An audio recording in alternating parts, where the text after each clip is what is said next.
سورہ بقرہ قرآن مجید کی سب سے طویل سورہ ہے جو مدینہ منورہ میں نازل ہوئی اور اس میں 286 آیات ہیں۔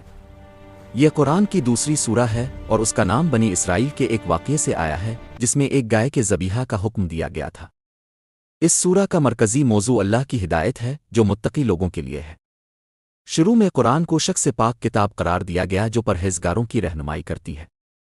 انسانوں کو 3 گروہوں میں تقسیم کیا گیا: مومنین جو غیب پر ایمان لاتے ہیں، نماز قائم کرتے ہیں اور زکوٰۃ دیتے ہیں، کافرین جو حق کو ماننے سے انکار کرتے ہیں، اور منافقین جو ظاہری طور پر ایمان کا دعویٰ کرتے ہیں مگر دل سے انکار کرتے ہیں۔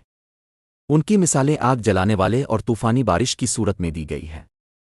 پھر بنی اسرائیل کی تاریخ بیان کی گئی کہ اللہ نے ان پر بہت احسانات کیے، انہیں غلامی سے نجات دی، موسیٰ علیہ السلام کو نبی بنایا، من و سلو عطا کیا مگر وہ ناشکری کرتے رہے، عہد توڑتے رہے اور انبیاء کو قتل کرتے رہے۔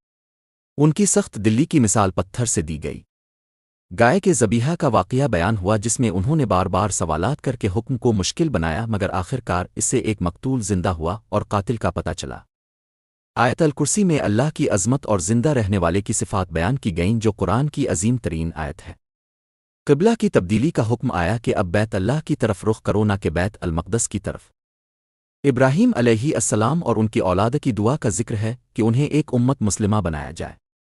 صفا و مروہ کی سعی کو عبادت قرار دیا گیا۔ حلال و حرام کی تفصیلات خاص طور پر کھانے پینے کی چیزوں کی بیان کی گئیں۔ حج کے احکام، قصاص کا قانون، وصیت، روزے کا حکم جو رمضان میں فرض ہوئے، جہاد کی ترغیب، سود کی ممانعت، قرض لینے دینے کے آداب اور تجارت کی حلت بیان ہوئی۔ آخر میں ایمان کی تجدید، اللہ سے دعا کہ ہمیں بوجھ نہ ڈالو جیسا پچھلی امتوں پر ڈالا اور کافروں پر غلبہ عطا فرما۔ یہ سورہ اسلامی معاشرے کی بنیاد رکھتی ہے، عقائد، عبادات، معاملات اور اخلاقیات پر روشنی ڈالتی ہے اور مومنین کو اللہ کی اطاعت کی دعوت دیتی ہے۔